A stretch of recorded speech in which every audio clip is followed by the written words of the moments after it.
এই যে শ্যুট চলছে, শ্যুট চলাকালীন কিছু ড্রাগসের সিন আছে, অ্যান্ড দেন আরও ভালো ভালো সিন আছে যেটা হয়তো টিজারে দেখানো হয়নি, বাট সবই যদি টিজারে দেখিয়ে দিই তাহলে তো গানে কিছু দেখানোর মতো জিনিস থাকবে না। তার জন্যই টিজারটা এভাবেই সাজিয়েছি যে ভাই কিছুই বুঝতে পারছি না। মানে টিজার ট্রেলার কাট করে ফিল্মের এটাই দেখি যে সিনেমার ইউএসপি কি বা সিনেমার গল্পটাকে কেউ কোনদিন টিজারে দেখাতে চাইবে না, নাহলে সিনেমা দেখার যে এক্সাইটমেন্টটা সেটা কেটে যায়। যাই হোক, তো আমিও সেরকমই চেষ্টাই করেছি। যাই হোক না কেন, সিনেমার হোক বা গানের হোক, কেউ কিছুই দেখাবে না, জাস্ট একটা ছোট্ট দেখে একটি ঝলক দেয়। তবুও আমরা অনেক সিনই দিই, প্রায় 20 সেকেন্ডের ঊর্ধ্বেই টিজার থাকে, সং টিজার থাকে আমার। আর এই গল্পটা শ্যুট করে আমি তারপর 2 দিন বাদে হয়তো মির্জা রিলিজ হয়েছিল, মির্জা দেখতে গেলাম, সেখানে দেখছি সেম টু সেম ড্রাগসকে নিয়েই গল্প।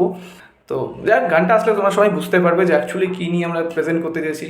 তো এটা একটা গল্পের কারণে আমাদের এখানে যে সব নেশা জাতীয় দ্রব্য আছে সেসবকে আমি মার্কেটিং বা আমি সেসবকে সাপোর্টের বিরুদ্ধে আমি। এবার অনেকজন বলছে, ভাই তাহলে সুমন তুই তাহলে ভিডিওটা করছিসই কেন, তাহলে এই সাবজেক্টগুলো নিয়ে ভিডিও বানাসই না। আমার কাছে কথা হচ্ছে, তাহলে তো বড় বড় নায়করাও করছে, নায়করাও তো ধূমপান করছে, তার মানে কি তারা কোনোদিন সাপোর্ট করবে জিনিসটাকে? অ্যাকচুয়ালি আমরা যেটা বাস্তবে যেটা ঘটছে সেটাই আমরা রিপ্রেজেন্ট করছি। মানে এরকম কোনো ইন্টেন্সি নেই যে নেশা জাতীয় কোনো জিনিসকে আমি সাপোর্ট করি। তো এনিওয়ে, যাই হোক, তো গানটা আসছে 30শে এপ্রিল, তোমাদের সবার সাপোর্ট অত্যন্ত প্রয়োজন, প্রত্যেকবারের মতো এবারেও চাই। আশা করি ভালোই রেসপন্স পাবে, এইটুকুটা আশাবাদী আছি। তো যাক, ভালো থেকো, আর সকলকে নববর্ষের অনেক অনেক শুভেচ্ছা, একটু দেরিতে হলেও।